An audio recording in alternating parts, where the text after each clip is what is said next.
Welcome, guys, to How the Frack We Got Here, a show that takes the news and events of the week and try to make sense out of it all. I'm your host and most Will Buchanan, and on this show, we simply are all about the facts. There are plenty of news stations out there that simply want to do anything short but inform you. Here at How the Frack We Got Here, that's all we believe in. We go up to the left, we go up to the right, we go up to the middle of independence. We go after all sides because there's more than one side of the story to everything. And you need to know it all in order to actually formulate your own opinion. And that's what we try to do here at How the Frack We Got Here. Thanks for listening, and hold on. It's going to be fun. All right, guys. Today's date, November the 11th, 2024, and this is How the Frack We Got Here. I'm your host, the most Will Buchanan. On the Frack We Got Here, we do take the events of the week and try to make sense of it all. Before you start, guys, let you know that we are a news podcast. We pride ourselves on researching with the most reputable sites with award-winning journalism. We do not do sensational news like Fox News, The Blaze, The Daily Beast, wherever extreme left or extreme right you get your views from. We simply don't do that. At the same time, we do try to watch our language, but let's be honest, words do fly. At the same time, guys, maybe things that might be shown that might be too intense for younger viewers. So if your discretion is advised, aside from that, welcome. So I would be remiss if we didn't just go ahead and go right into, well, the debate. Why are we going into debate, guys? Well, we're going into debate because basically ABC did something so great that it must be recognized. And what I mean by that is fact-checking. Credit to those 6 justices. There is no state in this country where it is legal to kill a baby after it's born. You did bring up something. You said she went to negotiate with Vladimir Putin. Vice President Harris, have you ever met Vladimir Putin? Can you clarify tonight? Yet again, I said at the beginning of this debate, you're going to hear a bunch of lies coming from this fellow. And that is another one. Why they're allowing them to come into our country. I did watch all of these pieces of video. I didn't detect the sarcasm, lost by a whisker. We didn't quite make it. And we should just point out here as clarification, and you know this, you and your allies, 60 cases in front of many judges, many of them no Republican. Judge looked at it and said they said we didn't have standing. Crime in this country is through the roof. And we have a new form of crime. It's called migrant crime. And it's happening at levels that nobody thought possible. President Trump, as you know, the FBI says overall violent crime is actually coming down in this country. But excuse me, the FBI they were defrauding statements. They didn't include the worst cities. And I give tremendous. Amazing, isn't it? We have been saying on this podcast, and others, not just me, others out there saying the debate format was exactly how it was last night. Is exactly how we want it to be, because we wanted a debate with no crowds. We wanted moderators to basically hold them accountable, to fact check in real time, and the coup de grace of it all, mute the mics. That's all we asked in the debate setup. And you can't sit there and tell me that didn't work, because Trump, I hate to break it to you, Mr. Convicted Felon, he loves the simple fact that he, above all else, needs to actually have an audience. He's a con man. He works off a crowd. He has to have this. And it's so funny yesterday where he talked about before Madam Vice President Kamala Harris decided to accept the nomination to become the Democratic nomination for president. He was pointing at Biden. Oh, he's old. Oh, he doesn't remember things. He stutters. And yet, who was looking like the man that escaped the nursing home last night? And you can tell he watched a lot of Fox News. Reason being, folks, is because that's all he does.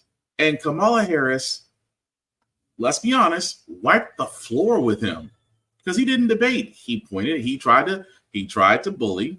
He tried to, bring up Biden. He did all the classics. Oh, Biden stopped the Keystone Pipeline, but he did this. Biden pulled out of Afghanistan. I would have never pulled out of Afghanistan. He's pulled all the classics. Why? Because it's worked for him in the past. However, when you're dealing with an educated Black woman, yeah, not so much. Even more so, she set him up for some rabbit holes, and he fell into every one of them. But what's so amazing about this is when everybody, the fact checking, this is what I was talking about. Anytime a candidate makes a statement, it should be immediately fact-checked in real time. Hold them accountable, whether it's Madam Vice President, whether it's convicted felon. Hold them accountable, because that's what we wanted in this debate. We wanted them to hold accountable to what they said because they have to own it. These are two people, which really shouldn't be a debate, honestly, because you have a senile con man that's trying to avoid jail and an educated black woman trying to make history. This shouldn't even be a race. This should be completely one-sided. But again, Trump has his cult of people who believe that he's the right choice. And again, that cult is somehow growing in number, which is all the more reason why we need to be aware and active. But give props to Kamala, give props to Madam Vice President. She came in and sat there, and I mean, even in the beginning, she walked directly to him, handshaking, and Trump just almost ignored her, really. Wasn't even going to really shake her hand, just go to the podium. That's how much he sees of her. And yet, between Trump and Vance, they can't figure out why they're not polling well among women. Y'all don't know how to literally be human beings, much less talk to other women. But hey, don't believe me? Look at the number of lies Trump told that even in CNN, they clocked him. And I guarantee the number they gave still being a little bit, well, nice. It was not black that she put out.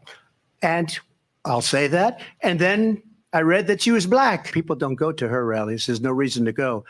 And the people that do go, she's bussing them in and paying them to be there. In Springfield, they're eating the dogs. The people that came in, they're eating the cats. They're eating the pets of the people that live there.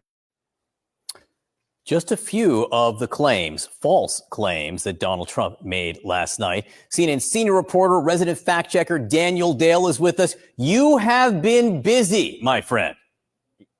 I have, sir. The fact check story of the night was the staggering dishonesty of former President Trump. I counted at least 33 false claims from him, and I think that might be a generous count, versus one, maybe two false claims from Vice President Harris, though she did also add a smattering of misleading or lacking in context claims. Let's go through this wild list of false Trump claims, John. Some of them are just egregious lies. On the economy, he said tariffs do not raise prices on Americans. They do. He said his tariffs raked in hundreds of billions of dollars from China. Americans paid those billions. He said all of the jobs created under Biden and Harris are merely bounce back jobs from his administration. No, today's number is millions higher than back then. He said we have the worst inflation ever. No, the U.S. record is 23.7%. It is 2.9% today, down from a Biden-Harris era peak of 9.1%. He said there was no inflation when he was president. Prices actually rose a cumulative 8% when he was president. Then on immigration, he said migrants in an Ohio city, you heard, are eating people's cats and dogs. That is a baseless, debunked Facebook rumor, just nonsense. He said Harris is border czar. No, she never was. She had a more limited immigration-related diplomatic assignment. He said 21 million migrants have crossed the border under Harris. That is many millions too high. He said millions of people are entering monthly. There has not been a single month in the millions. He said many of the migrants are from foreign prisons or mental institutions. Even his own campaign has not been able to corroborate that.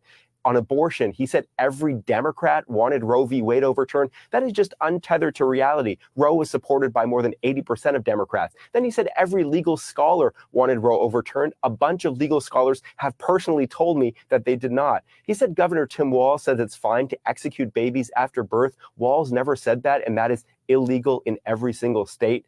On foreign relations, he said $85 billion in U.S. equipment was left to the Taliban. That is a massive exaggeration. The Pentagon says the number is $7 billion. He said Iran didn't fund terror groups under him. Iran did, though its funding level did decline. He said he ended Russia's Nord Stream 2 pipeline. No, he did authorize sanctions, but after it was more than 90% complete, and Russia resumed construction during his own presidency. He said the U.S. has provided far more aid to Ukraine than Europe has. It's the reverse. Europe has provided far more aid than the U.S. He said President Biden took millions of dollars from China. He did not. He added a false claim about Biden getting money from Russia. Again, nonsense. And he said Harris was sent to negotiate peace with Putin right before Russia's invasion of Ukraine. Not only did that just not happen, the Kremlin says Harris has never once even spoken with Putin. Trump said he rebuilt the entire military. He did not. And then attacking Vice President Harris, he said Harris was the first candidate to drop out of the 2020 Democratic primary. There were actually 13 others who dropped out before her. He said Harris previously said she wasn't black. total fiction. He said people don't attend Harris rallies. Thousands do indeed. He said people don't leave his own rallies early. Some do. And when it came to the 2020 election and its own legal troubles, he said there's so much proof the 2020 election was stolen. There is not. It was not. He said Nancy Pelosi turned down his offer of 10,000 National Guard troops on January 6th. There's no evidence she even got such an offer. It was Trump, not the speaker, who had the power to deploy the Guard. He said no judge even looked at the merits of his allegations about the 2020 election. Some judges actually did, and his side still lost those cases. He said the Justice Department was behind a variety of legal cases it had actually nothing to do with. And then a whole bunch of other lies on a variety of topics. He said crime is skyrocketing, is actually declining sharply. He said the Central Park Five pleaded guilty. They did not. They were wrongly convicted. He said those men killed someone. It was not even a murder case. He said he saved Obamacare when actually he tried to kill it and then weakened it. He said Harris has a plan to confiscate, quote, everybody's gun. She does not. In 2019, she supported a mandatory buyback of assault weapons in particular, and her campaign says she doesn't even support that now. John? So crazy, isn't it? That of all that's been done, that man had so many lies that it's hard to keep up with. Now, to be fair, Madam Vice President, she did overstate and understate a few of her claims as well, but not to the level of what one Donald Trump did. Even more so that he still believes it. Even when fact checking was called in front of him, the first thing he sat there and says, oh, well, I watched it. So when confronted with facts, you still wanted to just still believe what you wanted to believe. So facts mean nothing to you, which we already knew, even more so to where even Trump and his Trump-like vice president nominee, J.D. Vance, decided to say that, well, animals are becoming more of a delicacy among Haitians, even though no evidence is there to support it. And he repeated the same thing last night. Political climate of our times, this is a wild claim. Republican vice presidential candidate J.D. Vance, who has railed about a large influx of Haitian immigrants into the rather middle-sized town of Springfield, Ohio, posted, reports now show that people have had their pets abducted and eaten by people who shouldn't be in this country. And this claim, which focuses on kittens and ducks, has exploded in the far-right echo chamber, amplified by the Trump campaign, conservative commentators, Senator Ted Cruz, Donald Trump Jr., Elon Musk, and more. They are saying and or implying if you elect Vice President Kamala Harris, her immigration policies will put your pets at risk. But to be clear, this allegation against these immigrants is patently false. A far-right fever dream which could easily prey upon racist and xenophobic fears. According to Springfield city officials, there is no foundation for any of this. In a statement, they said, we wish to clarify that there have been no credible reports or specific claims of pets being harmed, injured, or abused by individuals within the immigrant community. Additionally, there have been no verified instances of immigrants engaging in illegal activities, such as squatting or littering in front of residents' homes. Furthermore, no reports have been made regarding members of the immigrant community deliberately disrupting traffic. Yet, when CNN asked Vance's office why he is pushing such a blatant lie, they said, Senator Vance has received a high volume of calls and emails over the past several weeks from concerned citizens in Springfield. His tweet is based on what he is hearing from them. But again, there is no truth to what he is hearing, and that is easy to check.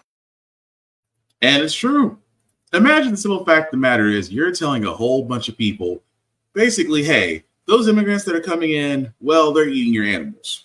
Do you have any proof on that? Well, no. Even to the point where even David Muir, one of the moderators during the debate, had came out and said, we talked to the city managers and they're not getting any reports like that. So again, it's like you're being confronted. You're being confronted with the actual truth and you still refuse to believe it. Even J.D. Vance, who could have sat there and said, you know what, we probably got that wrong. We got it wrong. We just need to admit we got it wrong. But yet Trump doubled down, Vance doubled down. And it's amazing now that it's fear tactics. Nothing sells like fear. Ask any salesman, any person that sells doomsday prep stuff, that sells MREs and things of that nature. Nothing sells like fear. Oh, well, if the power goes out, we're all 3 square miles away from just absolute anarchy. Here, buy this product so you're safe. Here, buy this gun so you're safe. Nothing sells like fear. And so that's what they're trying to do. They're trying to sell the fear of these wave of immigrants coming through. And it used to be, well, it always changes. These immigrants are killers, rapists, serial murderers, things of that nature. Well, these people coming in taking away American jobs. These people are coming in and they're and now they're voting, which is still stupid to me that Trump still says that, because illegals can't vote. And even though I know we shouldn't spend the brain cell power on this, illegals cannot vote. They cannot influence our election by voting. But if they have relatives here who are in the state, who are legalized citizens, they can vote. And trust me, they're paying attention to what we're doing. But again, what do I expect from a convict and a guy that likes chairs to actually be truthful about anything? And also, unable to talk to women. But to switch gears for a second, guys, and I apologize, I should have started with this because we've had a lot of deaths lately, and outside of Frankie Beverly, who did pass away today, there was another man that also has went on to join the ancestors, and I'm going to admit this one hurts a little bit. I shall pray for you morning and evening. For over 70 years, he graced stage and screen with a voice that commanded attention. Don't you try and go through life worried if somebody like you or not. James Earl Jones was born in rural Mississippi in 1931, raised by his mother and his grandparents. As a child, he developed a debilitating stutter. You never get over it, really. You simply learn how to work around it, A high school teacher helped Jones find his confidence and his voice. He fell in love with the stage at the University of Michigan and debuted on Broadway in 1957. Just on a block and then keeping them off me. His breakthrough Tony-winning performance came as boxing champ Jack Johnson in The Great White Hope, which was later turned into a movie. Because every time you push that pinched up face in front of me, I see where it done got me. As his movie career grew, he continued acting on the small screen. The first celebrity guest on Sesame Street. I am your father. But it was a 2.5-hour voiceover session for George Lucas that changed his life. So he hires a guy born in Mississippi, raised in Michigan, who stutters. And that's the voice, and that's me. I lucked out. The role propelled him, or at least his voice, to worldwide fame as Darth Vader in Star Wars. For the next 40 years, he excelled on stage, winning a second Tony Award. James Earl Jones. And on the big screen, a Navy admiral in The Hunt for Red October. I was never here. In The Lion King. You are more than what you have become. The voice of a network. This is CNN. And the voice of all baseball fans in Field of Dreams. People will come, Ray.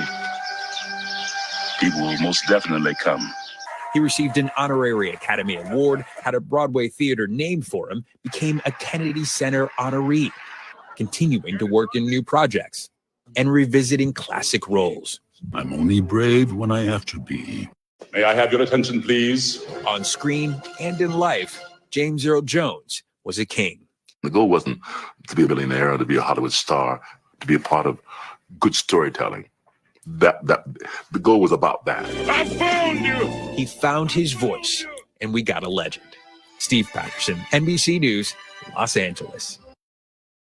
And again, rest in power, sir. I mean, look, my introduction to James Earl Jones was Star Wars and Darth Vader, eventually The Lion King, Mufasa, going back to watch Field of Dreams, The Sandlot.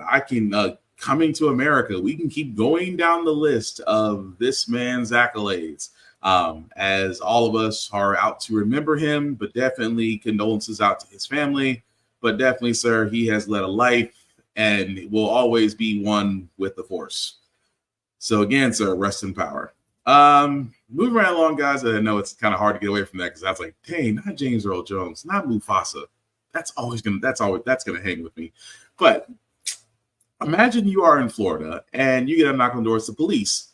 The police are asking you about abortion rights being on the ballot and how you feel about it. You don't think this is weird, right? Because only in Florida where this is happening, where again, in Tallahassee, Florida, state police dictated by Ron DeSantis and his administration are going to Florida voters' homes to question them about signing a petition to get abortion rights amendment on the ballot in November. And this is the part that just bothers me a little bit. Why is state police going to Florida voters' homes to question them about signing a petition for abortion rights? Now, I know ever since Roe versus Wade had been eroded by the Supreme Court, some states have taken upon themselves to trigger laws for abortion rights. Some states are going to keep their rights for abortion just because, you know, women deserve to have full autonomy over their own bodies without anybody's input, because, you know, they're, you know, here on How the Frack We Got Here, we're pro-choice. What a woman does with her body is their own doggone business and no one else's, because I guarantee if you said that to a man, there'd be riots everywhere.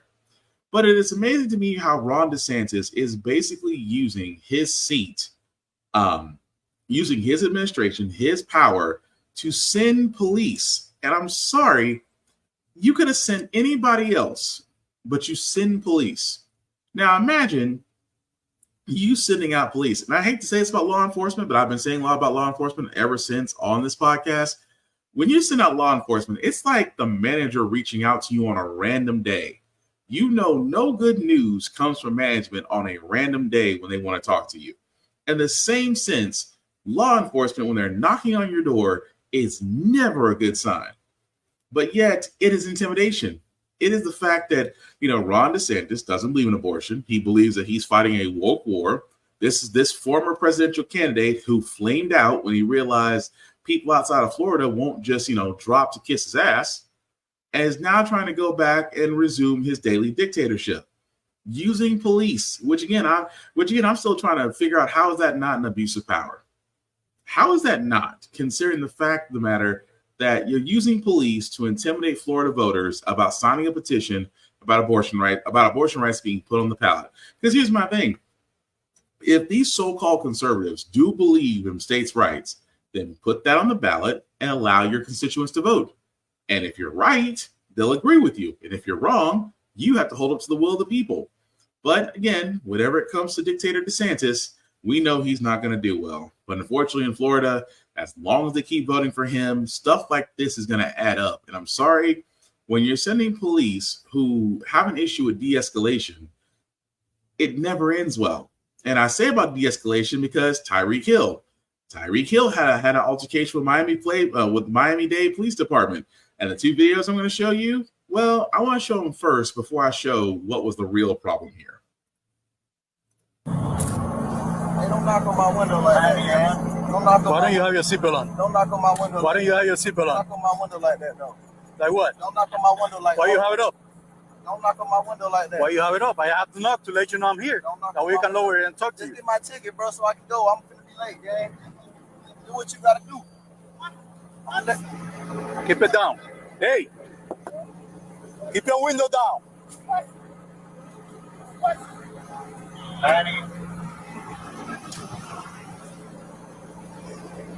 Hey, keep your window down.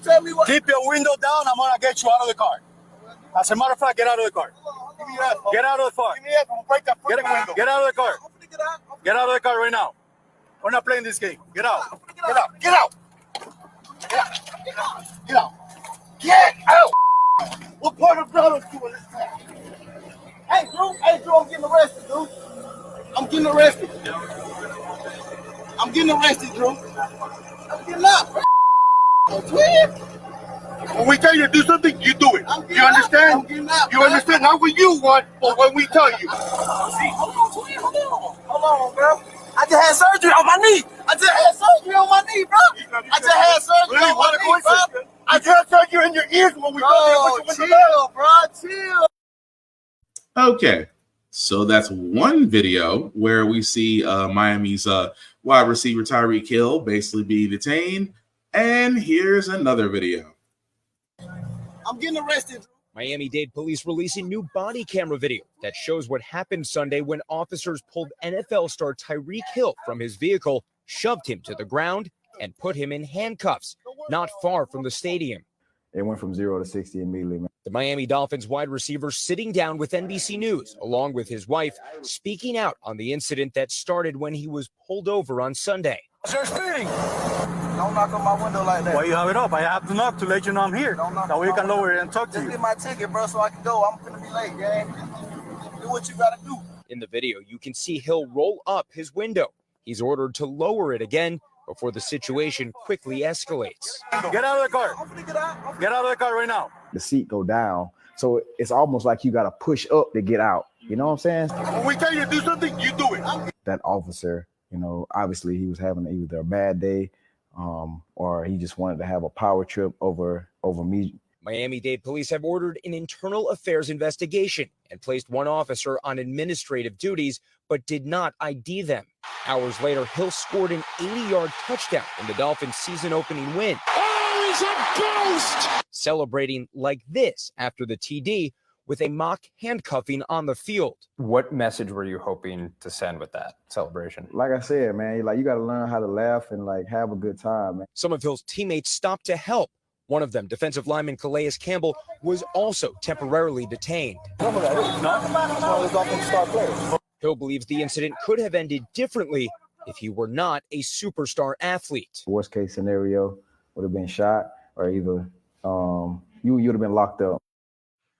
The Dolphins have called the police officers' actions towards players, quote, overly aggressive and violent. A representative for the union that is representing the officer on administrative duties says that Hill was, quote, very uncooperative, and that led to his being, quote, redirected to the ground. The union adding the officer who was put on administrative duties is a roughly 25-year veteran of the department. Savannah.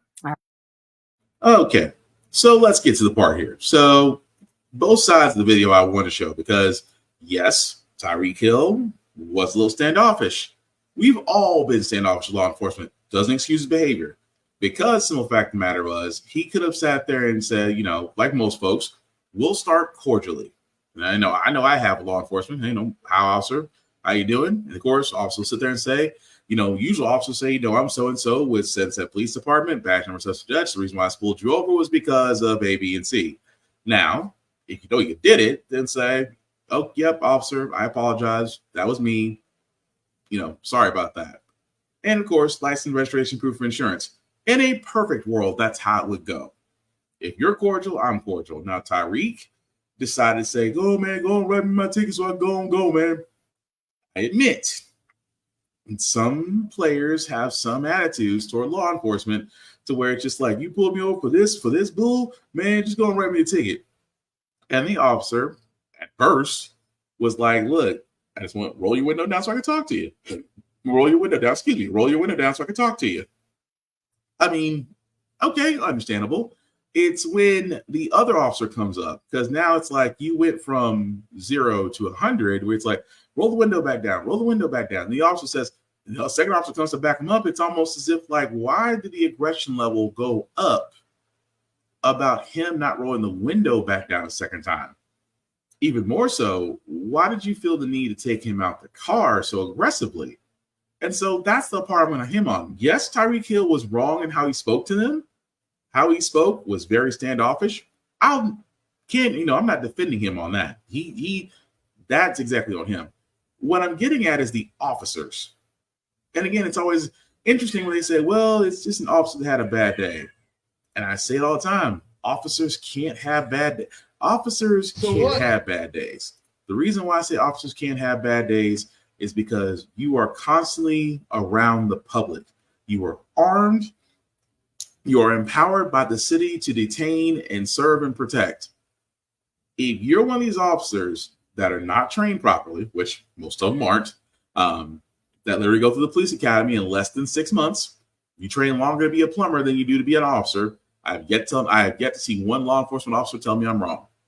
But when you're not trained, or you're trained to be aggressive, or you may not have the mental fortitude to get through a shift as a police officer. I'm sorry, your bad day and a police officer's bad day could equal somebody's life being lost because that officer was having a bad day. And officers, you cannot have bad days. There are just some professions that can't have bad days. Airplane pilots, crane operators, school teachers. You can't have bad days when your bad day affects others. That's all I'm saying.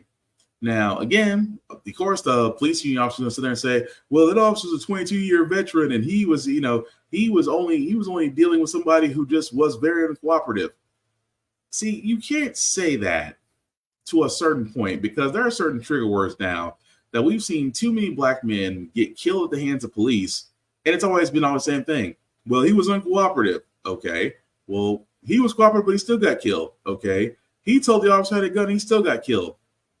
I said, do you see where I'm getting at with this? With all of these former deaths, that all these men weren't quote unquote weren't uncooperative. They were trying to be cooperative. You had officers who had bad days to where it led to those men not going home. And yes, Tyreek did, I thought it was in poor taste that he decided to do a handcuff celebration after his touchdown because it's almost as if he's not taking the situation seriously.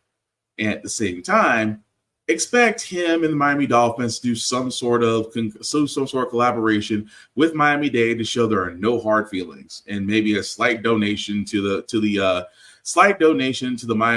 Dolphins charity fund from the police department to smooth things over. But that's exactly what's going to happen.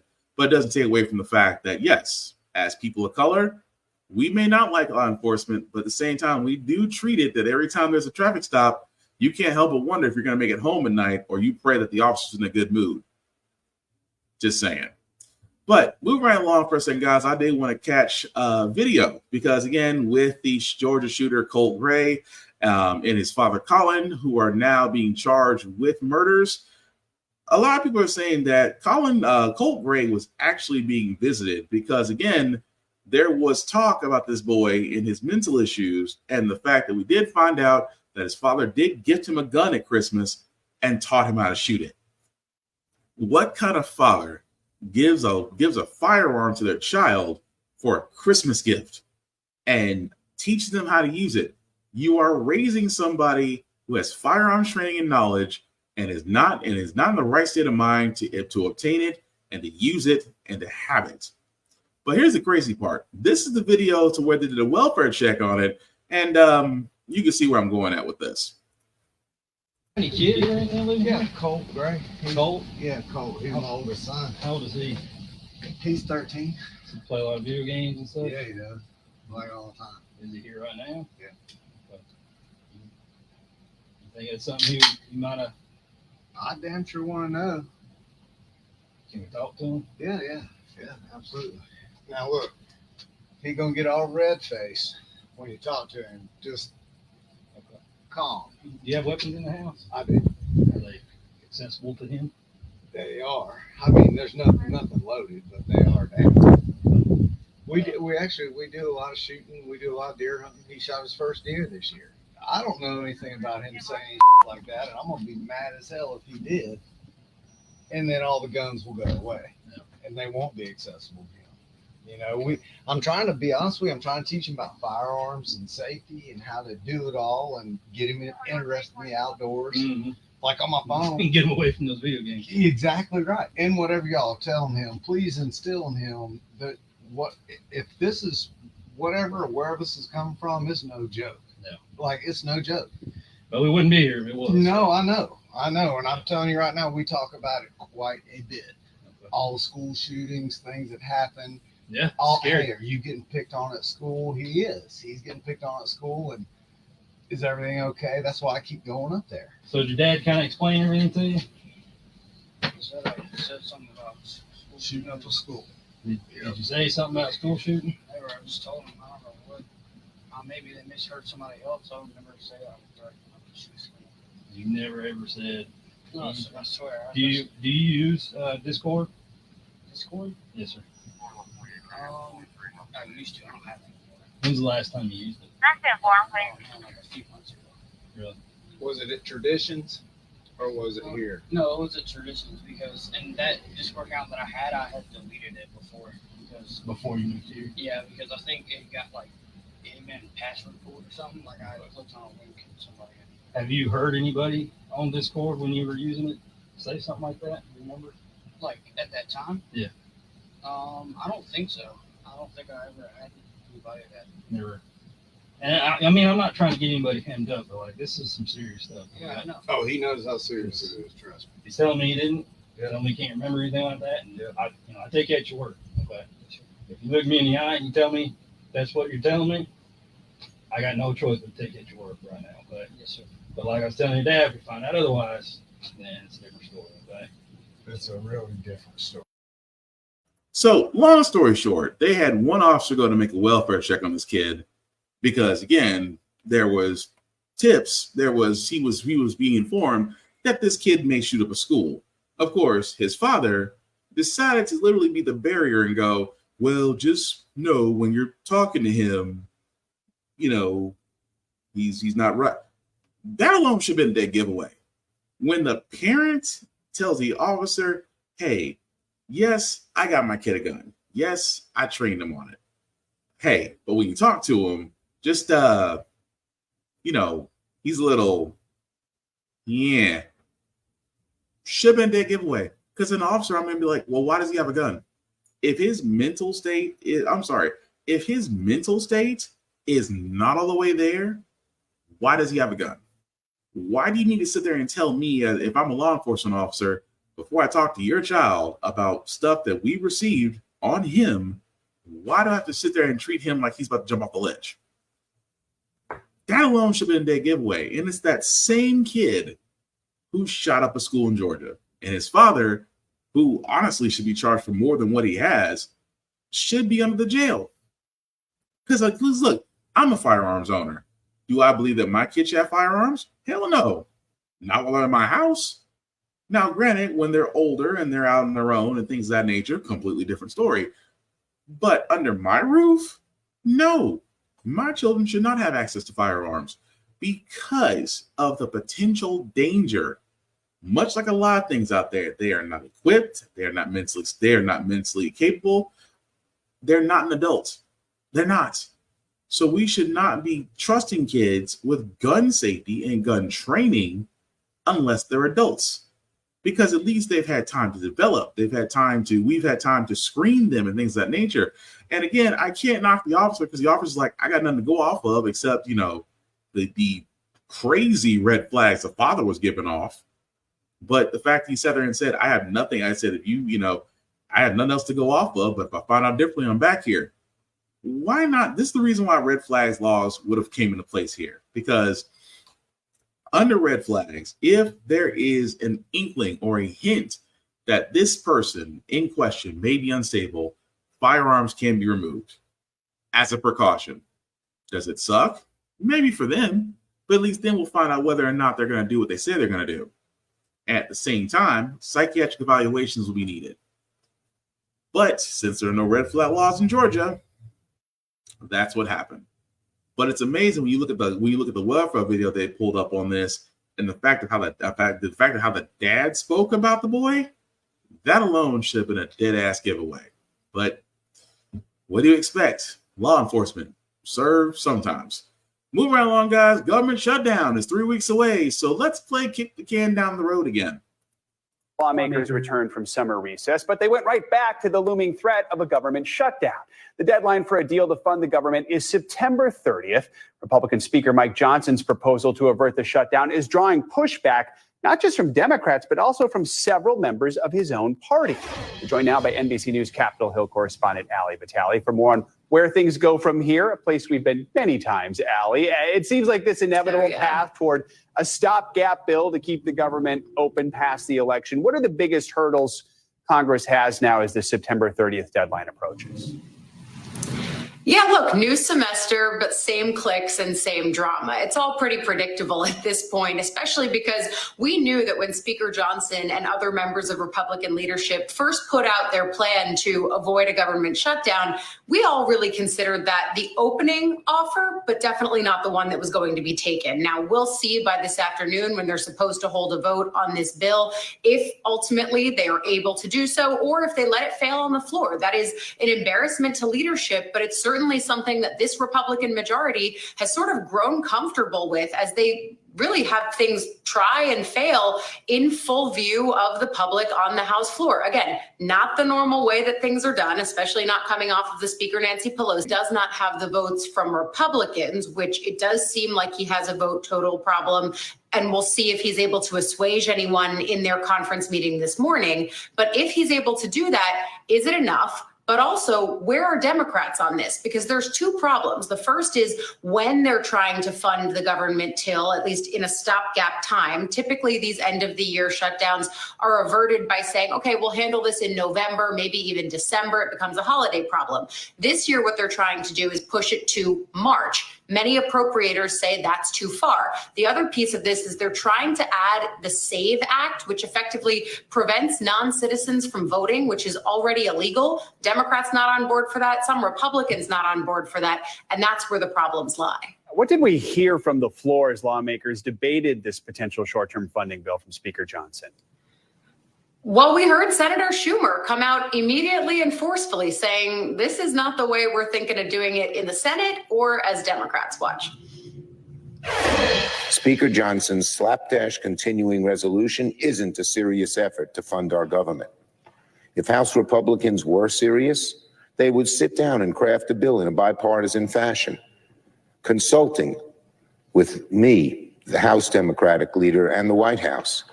And they would consult a bill that in a bipartisan fashion would actually achieve our common goal of funding the government.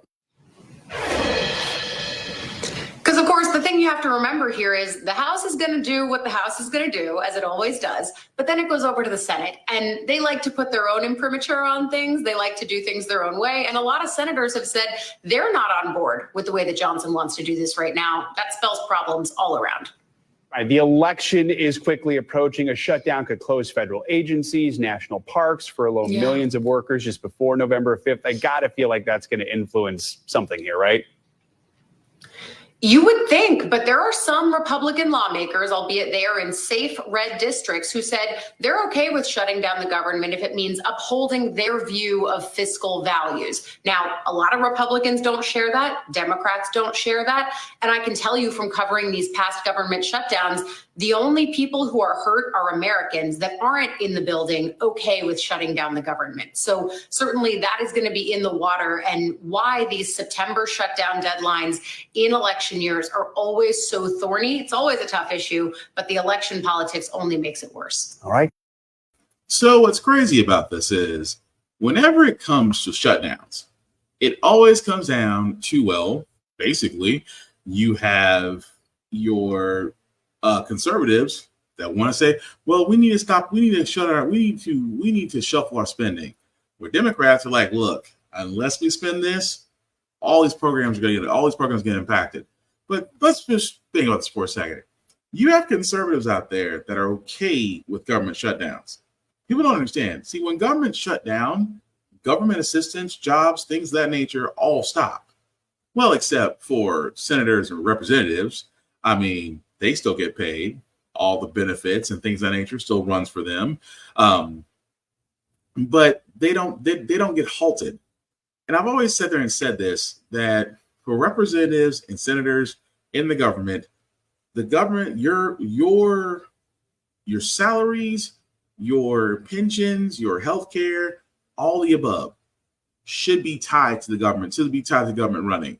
Because the government shut down, why should you be paid? Why should you still get protection if you have a detailed protection? Why should you get all these things when other Americans who may be expecting assistance with daycare or Social Security, things of that nature? See, the problem is when those government entities shut down, the jobs shut down too. Government workers get on furlough. Yeah, working for the government's fine as long as it's running. But imagine when it's not running. That's the problem. And it always comes down to the fact that we have a Senate controlled by Democrats and a House controlled by Republicans. Unfortunately, there will never be until we actually have, and I hate to say this because everybody says it's a two-party system. It's not a two-party system. We actually have multiple parties, multiple political parties. We just have that the Democrats and Republicans are the two most financially backed parties out there. But as long as you have one party that controls one part of government, another party controls the other part of government, and pretty much the presidency can become a coin flip between one of the two. As long as that also in disarray, the government, as far as funding itself, will always be problems. So what do? Do a stopgap measure. Let's get back to this 3 months, 6 months down the road. And that's why I keep on saying this, kick the can down the road. Because honestly, when we had, and I hate to say this, when we actually had a majority of Democrats, and I hate to say that because it's true. Whenever we have a majority in the House, in the Senate, and we have the presidency, you never heard of government shutdowns. You don't. Except when it's Republicans, because Republicans will always fight against themselves. And because they're fighting against Democrats, they'll forget that, hey, they're Democrats. Let's join up and fight them. But I hate to say this because whenever it comes to the budget for the government always becomes a question. And around election time, you really cannot afford to actually have that happen. So again, and especially with the speaker at the time, Mr. Johnson, I think you're finding it very difficult how hard Kevin Neely's job was before you. Because you got hatred on both sides. You got Republicans that can't stand you and Democrats that don't like you. And yet you thought you could do a better job as House Speaker. Yeah, good luck with that. Moving right along, guys. U.S. Steel is about to get sold to Nippon. Again, as the executives are sitting there saying that, us selling U.S. Steel to Nippon Steel, a Japanese country, will save American jobs. Biden and the other unions are trying to stop the sale. U.S. steel leaders standing in the middle of a rally at headquarters today talking about the investment not just into the company, but the communities if the sale to Nippon Steel happens. And without these investment, without this merger, I am very concerned with the future here in Pittsburgh. That is the concern, as Nippon promises upgraded facilities and equipment to keep these plants at the top of the steel game. But if the deal falls apart, as many are speaking out against it, U.S. steel leaders don't believe it can keep up as a standalone company. And now we're going to have a 1938 hot strip mill trying to stay competitive with hot strip mills that were built 10 years ago. You can do the math and see what happened. I mean, it's the same fate that happened with Duquesne, with Homestead, with Aliquippa, with steel mills on the south side. The potential acquisition continues to be under scrutiny as political leaders have concerns over national security implications. Look, the federal government will ultimately make the final decision as to whether or not the U.S. Steel Nippon deal goes forward. My focus has been and will continue to be on protecting and growing jobs in the Mon Valley and all across Western Pennsylvania. While many signs of today's rally showed people over politics, the deal is a talker in the political world, with both the president and vice president speaking out on Monday to keep U.S. Steel American-owned. When you're in Pittsburgh, you're standing with steel workers. Let's be clear. I believe in American steel companies, American-owned and operated steel companies.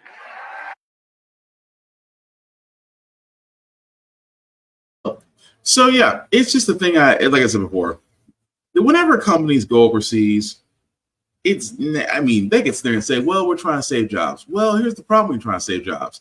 The actual optics of it don't look good because look at most track records. We had textiles. Textiles went overseas. We had fabrication that went overseas, and some went to Mexico. And now you have U.S. Steel. U.S. Steel may wind up being owned and going overseas. And we have said many times on this podcast, the problem with the state of business is that competition overseas, that's undefeated, especially with costs of materials, the fact that they don't have to worry about paying their workers, as much as they pay American people, the fact that exporting is a lot easier than importing. Overseas has figured this out so well, they basically turn America from an exporter to an importer of goods. And now you have probably one of the last steel companies, steel industries, going possibly to Japan. And I'm sorry, I just don't see how jobs are saved. At the same time, this is what we're talking about. And you would think, and here's my thing. You would think, and I was like, conservatives, here's how I know you don't care. The reason why I know you don't care is because no conservative is talking about what U.S. Steel is doing. I have yet to see one conservative out there sit there and say, I don't like the fact that an American company is about to be sold to a Japan-owned company. What happened to the American workers? What about their coverage? What about their things? I don't think that business should be able to do that. I have yet to hear one conservative say spit about it. And why do I say that? Is because they don't freaking care. When it comes to conservatives will sit there and say everything but you want to hear.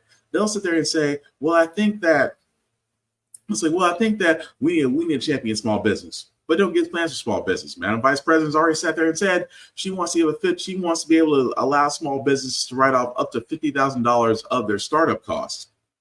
So that's a plan. But I have yet to hear a conservative sit there and say something about business unless it's DEI. Because trust me, when Harley Davidson, John Deere, they all announced DEI programs, and now all of a sudden conservatives want to speak up. That's bullshit. But I digress. We will see what happens, whether or not the sale does go through or not. But the last story I got, guys, is again for Boeing. I know we talked about Boeing a lot, from planes that are just completely untrustable to parts falling off to where just last week we talked about a potential strike, and yet Boeing got smart. Boeing and union did reach a labor deal to where they included 25% raises over the next 4 years and improvements to healthcare costs and retirement benefits. Now, again, this has to go before the vote. The union workers for Boeing have to go over it and have to vote to make sure it goes to make sure it becomes active. But let's think about this for a second. I've said this all the time whenever it comes to union strikes. It always comes to pay, benefits, retirements, 401ks, sometimes paid maternity leave and things of that nature. But the number one thing is pay. Pay folks what you owe them. It's not that freaking hard. People want a living wage. Here's the thing. Contrary to popular belief, people do not want to work multiple jobs. People don't want to do side hustles unless it's just for extra money or you got a plan or you're trying to save up for something. But for a good majority of us Americans, we're happy with one job. If one job pays all our bills, if one job sustains us with a house, if one job sustains us with a car, utilities, things of that nature, we're happy to work one job. But it is amazing to me that we don't have more unions. Unions work. I keep saying that. Only because I've yet to see where having a union actually backfired. Because again, I told you about Michael Dell, and I can say it now because I don't work at Dell anymore. He hates unions. The Amazon Shadow Corporation hates unions. They're too busy trying to bust union practices in other areas. And again, I can keep going down the line. They keep on saying, well, why do you need unions? You can talk to us. Let me tell you this, if you can hear my voice.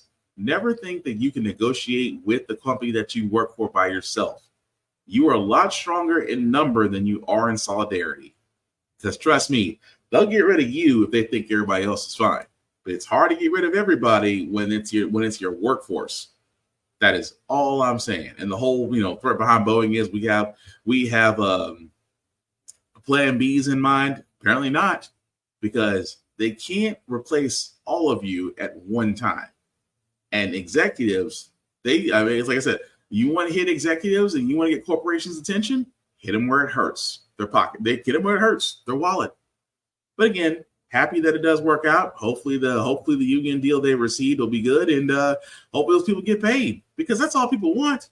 They want to be recognized with the pay, not with stupid pizza parties from the cheapest place you can find. Not that I'm speaking from experience, but we're going to move on, guys, for our feel-good segment, because usually how the Frack We Got Here, we usually cover a lot of things that are doom and gloom. Sometimes I might use faith in humanity, but hey, it's Wednesday, it's hump day. Tomorrow is Friday Eve, which is Thursday. We will leave you guys out some good vibrations. And I love stories where folks come together for random acts of kindness. I mean, it could be food, it could be a card, it could be just trying to make somebody's day. Because in this case, this custodian was surprised about what kids at the school that he works at did for him.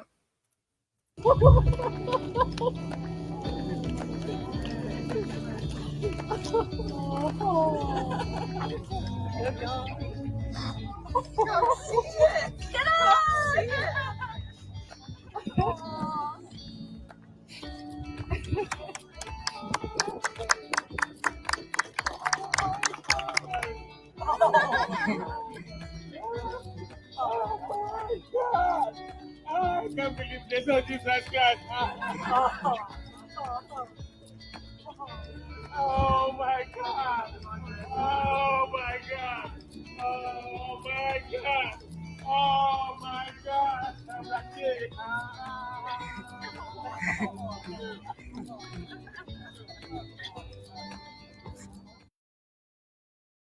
And yeah, I can't knock that. That was basically a custodian that worked at a Virginia high school.